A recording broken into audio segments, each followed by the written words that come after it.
ఓం శ్రీ సాయినాథాయ నమః. ధూప్ అనే గ్రామంలో చాందపటీలను మహమ్మదీయుడు ఔరంగాబాద్లో ఉండేవాడు. గుర్రముపై ప్రయాణిస్తూ ఒకమారు పాటీలు వెళ్ళుచుండగా మార్గంలో అతని గుర్రం తప్పిపోయింది. సుమారు 2 నెలలు ఎక్కడ వెతికినా దొరకలేదు. భుజముపై గుర్రపు జీను వేసుకుని వెళ్ళిపోచున్నాడు. ఇలా ప్రయాణిస్తూ మార్గములో ఒక మామిడి చెట్టు దగ్గరకు వచ్చాడు. అక్కడ అతనికి ఒక దివ్యపురుషుడు చెట్టు నీడలో కనిపించాడు.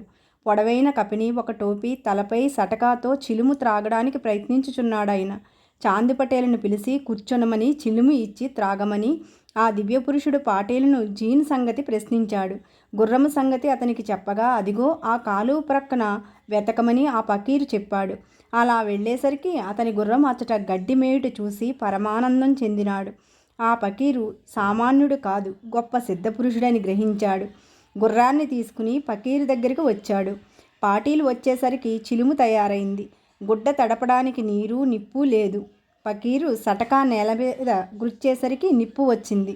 మళ్ళీ సటక నేలపై కొట్టగా నీరు పొంగి వచ్చింది. గుడ్డను ఆ నీటిని తడిపి నిప్పుతో వెలిగించాడు పకీరు. అది చూసి చాందిపటీలు ఆశ్చర్యపడి తన గృహానికి వచ్చి పావనం చేయమని అతనిని వేడుకున్నాడు. అలా వెళ్ళిన పకీరు అతని గృహంలో కొన్నాళ్ళుండెను. పాటీల్ భార్య తమ్ముని కుమారుని పెండ్లి కార్యము పనులు నిర్వర్తించుకొనుటకు పాటీల్ షిరిడీ ప్రయాణమయ్యాడు. వారితో కలిసి పకీరు కూడా షిరిడీ వెళ్ళారు. పెండ్లివారు షిరిడీలో ఖండోబా మందిరానికి దగ్గరగా మహల్సాపతి పొలంలోనున్న మద్ది వృక్షము నీడ బసగావించారు. అందరూ దిగారు. పకీరు కూడా దిగారు. మహల్సాపతి మంచి భక్తుడు. అతడు బండి దిగిన పకీరును చూసి భక్తి విశ్వాసాలతో అయ్యా సాయి దయచేయండి అని మహాభక్తితో మర్యాదపూర్వకంగా ఆహ్వానించారు. అచ్చట వారందరూ పకీరును సాయి అని పిలవనారంభించారు. అప్పటి నుండి సాయిబాబాగా ప్రసిద్ధి వహించారు. ఆ సమయంలో హిందూ ముస్లింల మత కలహాలు విపరీత స్థాయిలో ఉన్నాయి. బాబా షిరిడీ ప్రవేశించకముందే అందు దేవిదాసు అని యోగి ఎన్నో సంవత్సరాల నుండి నివసిస్తున్నారు. ఈతనితో బాబా ఎక్కువగా సంబంధం పెట్టుకున్నారు. జానకీదాసు కూడా బాబా దగ్గరకు వెళ్ళుచుండేవారు. బాబా ఒక కుమ్మరి కాల్చని 2 మట్టి కుండలు ఇచ్చేవాడు. ఆ 2 మట్టి కుండల నిండా నీరుతో బాబా తన భుజముపై తీసుకుని వచ్చి పూల మొక్కలకు నీరు పోసి పెంచేవారు. పుణతాంబావాసి వైశ్యయోగి అప్పుడప్పుడు షిరిడీ వస్తూ ఉండేవారు.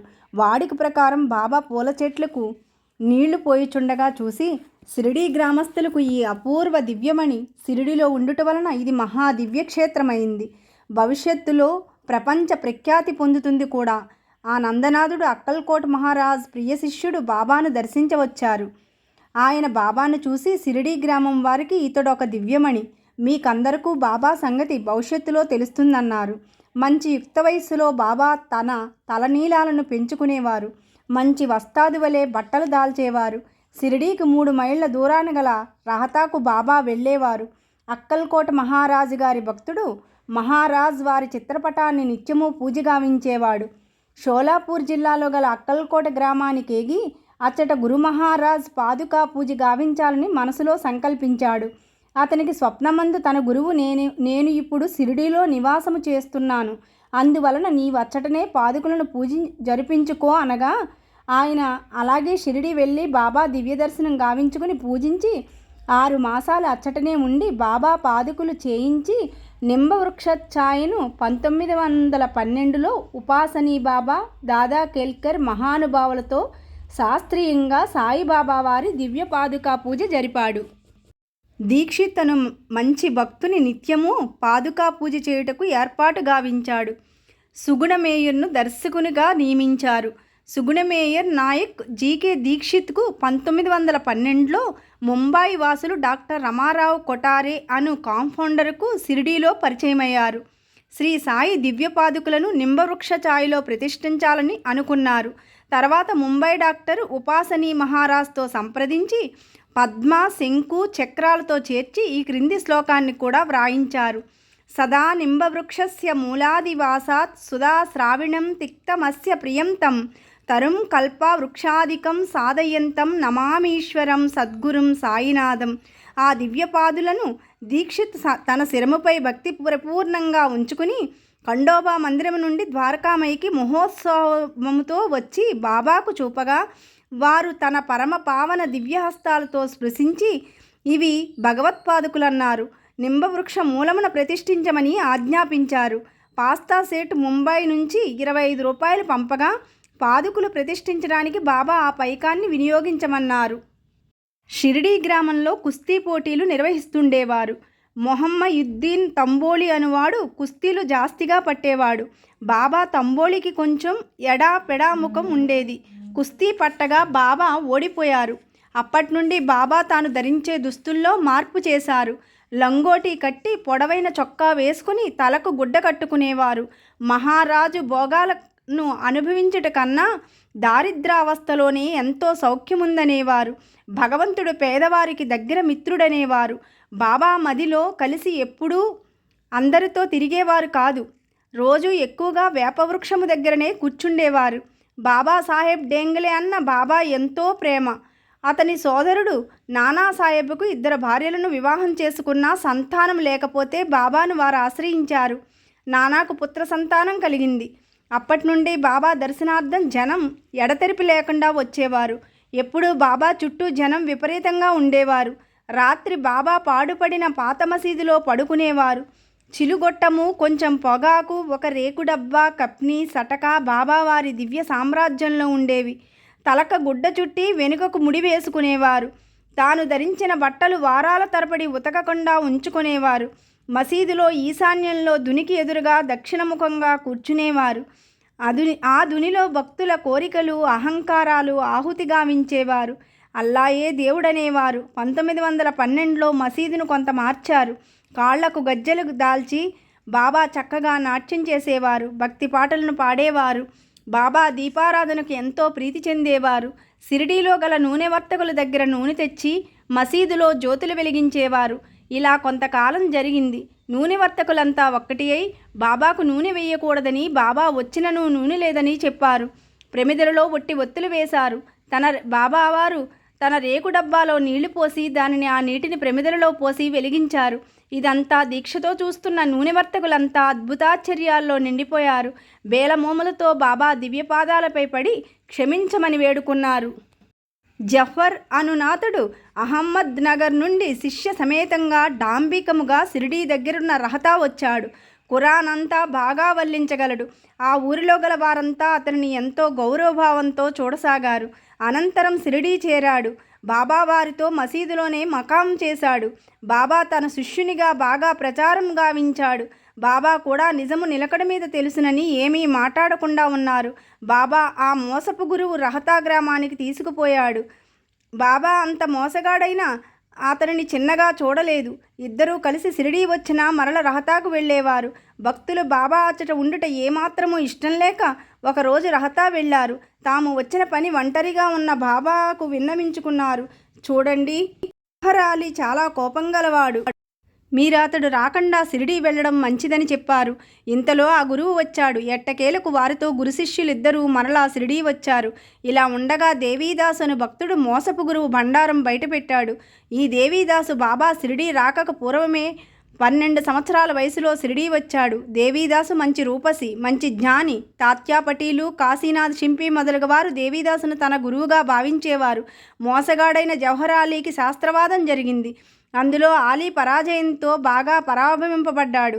అప్పుడు బీజాపూర్కు పారిపోయాడు. చాలా సంవత్సరాల తర్వాత అల్లీ బాబా దగ్గరకు వచ్చి వారి పాదపద్మాలపై పడి తప్పు క్షమించమని వేడుకున్నాడు. దీనివలన అహంకార మమకారాలు లేకుండా గురు శుశ్రూష చేయాలని బాబా మనకు బోధించారు. ఓం శ్రీ సాయిరాం సదా వరప్రదః. గోపాలరావు గుండు అనువారు పోలీసు సిఐగా కోపర్గాంలో ఉన్నారు. బాబాపై అపరిమితమైన భక్తి విశ్వాసాలు చూపించేవారు. అతడు 3 స్త్రీలను అర్ధాంగులుగా స్వీకరించినా సంతానం మాత్రం కలగలేదు. బాబా దివ్యాశీస్సులతో అతనికి ఒక కుమారుడు కలిగాడు. అందువలన షిరిడీలో ఉరుసు మహోత్సవం జరపదలిచాడు. అతడు మాధవరావు దేశపాండే, దాదా కోతే పటేల్ మొదలైన సాయి భక్తులకు ఈ ఉత్సవం విషయం చెప్పగా ఎంతో సంతోషించారు. ముందుగా బాబా అనుమతి ఆశీస్సులు పొందారు. ఈ ఉత్సవం 1897లో జరిగింది. ఈ ఉత్సవం జరపడానికి జిల్లా కలెక్టర్ గారి అనుమతి కాలేదు. షిరిడీ గ్రామకరణము అడ్డుపెట్టుడి చేత కలెక్టర్ గారి అనుమతి రాలేదు. బాబా ఆశీస్సుల తర్వాత మరలా దరఖాస్తు చేస్తే అనుమతి అతి తొందరలోనే వచ్చింది. బాబా సరిగ్గా శ్రీరామనవమి దినమునాడు ఉరుసు మహోత్సవం జరపమని ఆజ్ఞ చేశారు. ఈ ఉత్సవము జరుట అందరికీ ఎంతో ఇష్టము. కానీ షిరిడీ చిన్న గ్రామంలో నీటి సదుపాయం లేదు. ఒక నుయ్యి ఎండిపోయింది, ఇంకోటి ఉప్పు నీరు. ఇది బాబాకు విన్నవింపక బాబా ఉప్పు నీరు గల నూతిలో పూలివేయగా వారి దివ్య మహిమ వలన ఆ నీరు తీపి నీరుగా మారింది. కానీ ఆ నీరు చాలడం లేదు. అందువలన తాత్యా పాటిల్ దూరం నుండి మంచినీరు తెప్పించారు. అన్నా కాసేర్ అహ్మద్ నగరవాసికి గోపాలరావు గుండెను మైత్రి ఏర్పడింది. ఈకాసారుకు అహ్మద్ నగరవాసికి విన్నవింపగా ఆశీస్సులియ్యగా దాము అన్నా కాసరుకు పుత్రుడు పుట్టాడు. అందువల్ల అతడు ఒక జెండా తయారు చేయించాడు. అలాగే దాదాసాహెబ్ నిమోన్కర్కు వాటిని కట్టారు. బాబా తానుండే మసీదుకు ద్వారకామయ్యి అని నామకరణం గావించారు. షిరిడీలో జరుగు అన్ని ఉత్సవముల కన్నా శ్రీరామనవమి మహోత్సవం మిన్నగా జరిగేది. దీనిలో పవిత్ర హృదయ పుష్పాలు అర్పిస్తూ భక్తులు వేలాది మంది పాల్గొనేవారు. ఇంటిలో కార్యక్రమాలు రాధాకృష్ణమయ్యి, బయట కార్యాలు తాత్యా కోతే పటేల్ బాబా దివ్యనామ జపము గావిస్తూ భక్తిపూర్వకంగా నిర్వహించేవారు. ఆమె గృహమంతా ఆ రోజు సాయి భక్తులతో కిటకిటలాడుచుండేది. బాబా మసీదు గోడలకు సున్నము వేసి పరిశుభ్రం గావించేది. బాబా చావిడిలో పనుకున్నప్పుడే చేసేది. బాబాకు పేదలకు అన్నదానము చేయటమన్నా అధికమైన ప్రేమ. అందువలన రాధాకృష్ణమయ్యి ఇంటిలో శ్రీరామనవమి ఉత్సవం నాడు భోజన పదార్థాలు, మిఠాయిలు ఎక్కువగా వండి నిలువ చేయబడేవి. ఈ సాయిబాబా ఉత్సవంలో అనేక మంది ధనవంతులు, భక్తులు స్వయంగా పాల్గొని భక్తి శ్రద్ధలతో పనిచేసి ఉత్సవాన్ని విజయవంతంగా గావించేవారు. ఇలా 1897 నుండి 1911 వరకు శ్రీరామనవమి ఉరుసు ఉత్సవ మహోత్సవం భక్తిపూర్వకముగా జరుగుచుండేవి. కృష్ణారావు జోగీశ్వర భీష్మ ఈతడు శ్రీ సాయినాథ సగుణోపాసన అను మహాగ్రంథాన్ని భక్తిపూర్వకంగా రచించాడు. ఈతడు దాదాసాహెబ్ కపర్దేతో ఈ శ్రీరామనవమి ఉత్సవానికి వచ్చి చూశాడు. కాకాజని ఉత్సవ పూజా సామాగ్రి పట్టుకుని మసీదుకు వెళ్ళుచున్నాడు. కాకా, మనము శ్రీరామనవమి ఉరుసు కూడా శ్రద్ధాభక్తులతో చేయుచున్నాం కదా, శ్రీరామ జన్మ ఉత్సవం జరిపితే బాగుంటుందేమో అన్నాడు భీష్మ. కాకా, భీష్మ, రాధాకృష్ణమయ్యి మొదలైన వారంతా శ్రీరామ జన్మదినం కూడా జరపడానికి సంతోషించి బాబా ఆశీర్వాద అనుమతికి మసీదుకు వచ్చి విషయం చెప్పగా బాబా కూడా అనుమతితో ఆశీర్వదించారు. భక్తులు మసీదును బాగా అలంకరించారు. ఊయల రాధాకృష్ణమయ్యి ఇచ్చింది. బాబా ఆసనానికి ముందు దాన్ని కట్టారు. ఆ రోజు హారతితో పూజ ఎంతో ఆనందదాయకంగా ముగిసింది. ఆ సాయం సమయాన మహాజని ఊయలను విప్పగా బాబావారు అప్పుడే విప్పవద్దు, దాని అవసరం ఇంకా ఉంది అన్నారు. ఆ మరునాడు కృష్ణ జన్మ దినోత్సవం కూడా జరిగింది. ఇలా శ్రీరామనవమి ఆనందంగా బాబా దివ్యాశీస్సులతో భక్తులు జరిపించడం ప్రారంభించారు. 1913 నుండి చాలా ఎక్కువగా శ్రీరామనవమి మహోత్సవాలు భక్తులు బాబా దివ్యాశీస్సులతో జరుపుచుండేవారు. రాధాకృష్ణమాయి నామ సంకీర్తన సప్తాహము చేసేది. భక్తులందరూ పాళీలు వారీగా దానిలో పాల్గొనేవారు. అంతటా శ్రీరామనవమి మహోత్సవాలు ఒకసారే జరుగుట బాబాకి కథలు దొరుకుట అరుదయ్యేది. అపర తుకారాం బాలబువా మాలి అను అతను మహాజనికి తలవని తలంపుగా దొరికాడు. అతనిని షిరిడీ తీసుకుని పోయాడు. శ్రీరామనవమి అప్పటికి దగ్గరగా ఉంది. అతడు మంచి సంకీర్తనాచార్యుడు. అలాగే 1914లో కూడా అతడే హరికథ శ్రీరామనవమి రోజు గావించాడు. ప్రతి సంవత్సరము శ్రీరామనవమికి హరికథ చెప్పుట బాబా దాసగుణ మహారాజుకు అప్పగించారు. హరిదాసు కూడా సంవత్సరానికి ఒక కొత్త కథను షిరిడీలో శ్రీరామనవమి మహోత్సవాలలో చెప్పి బాబా ఆశీస్సులు, భక్తుల ప్రేమాభిమానాలతో ఎంతో సన్మానింపబడేవాడు. బాబా ఆశీస్సులతో గుర్రము, పల్లకి, రథము, పాత్రలు, వెండి సామానులు ఉత్సవాల కొరకు భక్తులు సమర్పించారు. ఉత్సవ సమయంలో ఏనుగులు కూడా వచ్చాయి. సాయిబాబా వారి దివ్యశక్తితో సుమారు 1,00,000 ప్రజలు ఈ ఉత్సవాల్లో భక్తి భావాలతో పాల్గొనేవారు. ఓం శ్రీ సాయినాథాయ నమః. మారుతి, శనైశ్చర, మహాగణపతి, గ్రామదేవత మొదలైన షిరిడీలో గల దేవాలయాల అన్నిటినీ తాత్యా పాటిల్ చేత బాగా మరామత్తులు బాబా చేయించేవారు. వారి త్యాగము అపారమైన అద్భుతమైనది. వారికి దక్షిణగా వచ్చిన ధనాన్ని 50, 20, 15 రూపాయలు ఒక్కొక్కరికి విరివిగా ఇచ్చేవారు. బాబా దునికి ఎదురుగా యోగ ధ్యానంతో కూర్చునేవారు. ఒకప్పుడు పరిశుభ్రంగా స్నానం చేసేటివారు. 1 వారం రోజుల వరకు స్నానం చేసేటివారు కాదు. వారు మొదట రోజుల్లో తలకు తెల్లటి లాల్చి దోవతి ధరించేవారు. అప్పుడు రోగులకు వైద్య చికిత్స గావించేవారు. వారు ఎలాంటి రోగమైనా మందు ఇస్తే ఆరోగ్యం నయమయ్యేది. ఒక భక్తునికి 2 నేత్రాలు ఉబ్బెత్తుగా వాచిపోయాయి.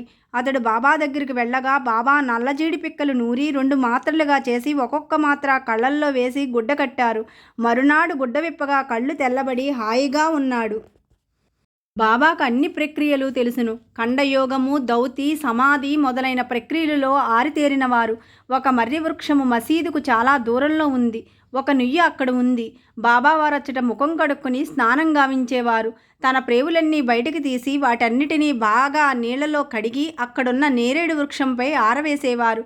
శరీర భాగాలన్నీ మసీదునందు అతడు ఉంచారు. దీనినే ఖండయోగము అంటారు. ఒకరు చూసి బాబాను ముక్కలు ముక్కలుగా చేసిరెవరో అని భయపడి గ్రామ మునసబునకు ఈ విషయం చెప్పాలని భయంతో ఇంటికి పారిపోయాడు. మరునాడు యథాప్రకారం అతడు మసీదుకు వెళ్ళగా బాబా మామూలుగా ఉండడం చూసి అతడెంతో ఆశ్చర్యమందాడు. బాల్యము నుండి బాబాకి సర్వయోగ ప్రక్రియలు చేసేవారు. రోగులకు ఉచితంగా చికిత్స గావించేవారు. వారి దివ్యానుగ్రహానికి ఎందరో సామాన్యులు ఆరోగ్యం పొందేవారు. బాధతో వచ్చిన వారికి బాగు చేయడమే వారి పని. ఒక్కొక్క సమయాన రోగము తనపై వేసుకునేవారు. ఒక దీపావళి రోజున దుని వద్ద బాబా ఉన్నారు. కట్టెలు దానిలో వేయిచుండగా దునిలో అగ్నిహోత్రుడు వేయే జిహ్వలతో కట్టెలను ఆరగిస్తున్నాడు. ఇంతలో బాబా మండుచున్న ఆ దునిలో తన చేయి పెట్టి ఉంచారు. బాబా చేయి బాగా కాలింది. మాధవరావు దేశపాండే పరిగెత్తుకుని వెళ్ళి బాబా నడుము పట్టి లాగేశాడు.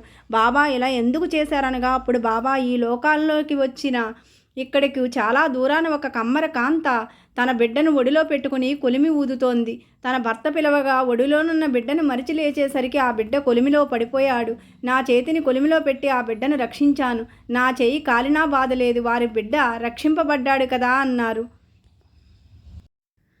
బాగోజీ మహాభక్తి రంగరించి రోజు బాబాకి కాలిన చోట కట్టుకట్టేవాడు. కొన్నాళ్లకు ఆ పుండు మానిపోయింది. అయినా బాగోజీ బాబా హస్తాన్ని తోమి నెయ్యితో మర్దనా గావించి కట్టుకడుతుండేవాడు. బాబాసాహెబ్ కపర్దే ధర్మపత్ని తన చిన్న కుమారుని తీసుకుని షిరిడీలో బాబా సేవలో ఉండాలని అమరావతి నుండి వచ్చింది. కపర్దే బిడ్డకు జ్వరం వచ్చి దాని తీవ్రతతో ప్లేగు జ్వరంగా కూడా తయారైంది. తన గ్రామానికి కుమారుని తీసుకుని పోవాలని బామా అనుమతి కోరింది. అమ్మా, అటు చూడు, ఆకాశమంతా కారుమేఘమై ఉంది. కొంతసేపటికి ఆ మేఘం తొలగిపోతుంది అని బాబావారు చెప్పి తన నాల్చీనెత్తి తన శరీరంపై కోడిగుడ్లంత లేసి 4 ప్లేగు బొబ్బలను కపర్దే భార్యకు చూపించారు. దివ్యపురుషులు తమ భక్తుల బాధలన్నీ తమపై వేసుకుని అనుభవిస్తారు. నానాసాహెబ్ చంద్రోర్కర్ బాబా పరమభక్తులు. అతడు నందూర్ బారులో మమల్తాదారుగా ఉద్యోగించుచున్నాడు. అతని భక్తి సాగరము పొంగి పొర్లుతూ నిరంతరం బాబా నామజపంతో ఎప్పుడూ నిండి ఉండేది. ఇంతలో భూలోక వైకుంఠంగా భక్తులందరి చేత కీర్తించబడిన పండరీపురానికి అతనికి బదిలీ చేశారు. తొందరగా ఉద్యోగంలో చేరాలి. ముందు షిరిడీ వెళ్ళి బాబా దర్శించి వారి దివ్యాశీస్సులు శిరముపై ధరించి వెళ్లాలని ఆలోచించాడు. షిరిడీలో గల భక్తులకు ఈ సంగతి తెలియదు. నానాసాహెబ్ షిరిడీకి చేరాలని నీమ్గాం వచ్చాడు. వారు మసీదులో మహల్సాపతి, అప్పాసిండే, కాశీరాములు మొదలగు వారంతా మాట్లాడుతూ పండరీనాథుని ద్వారాలు తెరువబడ్డాయి. అందువలన మనము పండరీనాథుని గీతాలు పాడుతూ భజన చేద్దామని పాట ప్రారంభించారు. నేను పండరీపురికి నేగవలే, నేనెక్కడ నివాసముండవలే, నా ప్రభు నిలయమదే, నా ప్రభు నిలయమదే అని పాట అర్థము. బాబా అలా పాడుచుండగా తక్కిన వారు వెనకకు పాడదొడిగిరి. సరిగా అదే సమయానికి నానా తన కుటుంబంతో వచ్చి బాబావారి దివ్యపాద పద్మాలపై వాలి నాకు పండరీపురము బదిలీ కాబడింది. బాబా నాతో అచ్చట ఉండాలని ప్రార్థించాడు. అందరూ దానికి ఆనందముందారు. నానాసాహెబ్ పండరీపురానికి వెళ్ళాడు. ఓం శ్రీ సాయినాథాయ నమః.